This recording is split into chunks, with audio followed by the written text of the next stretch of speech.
The Supreme Court has put on hold some key provisions of the Waqf Amendment Act 2025 but refused to stay the entire law.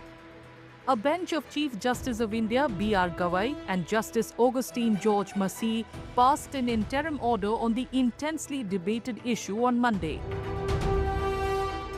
These are interim directions which have been passed. The larger matter, of course, remains sub judice, and that we all expect would be referred to a larger bench, probably a constitution bench. Some of the key provisions which have been put on hold include the requirement that a person has to be a practicing Muslim for the last 5 years before he can dedicate a property as Waqf. The bench has also stayed the provision which stated that a property would not be deemed Waqf until a government officer's report confirmed no encroachment.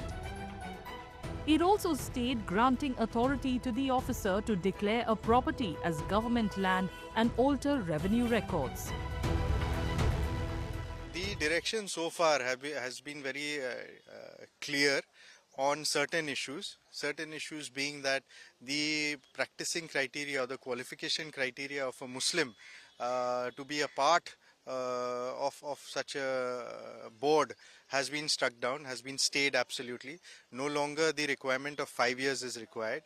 Secondly, the directions or the provisions of the Act pertaining to the collector's report on the basis of which the Waqf property could be alienated, that has also been stayed.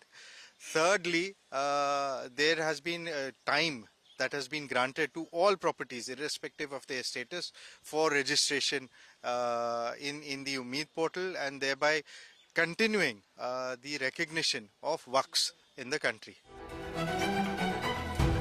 On the non-Muslim participation in Waqf Boards, the bench declined to stay the provisions but imposed certain limitations.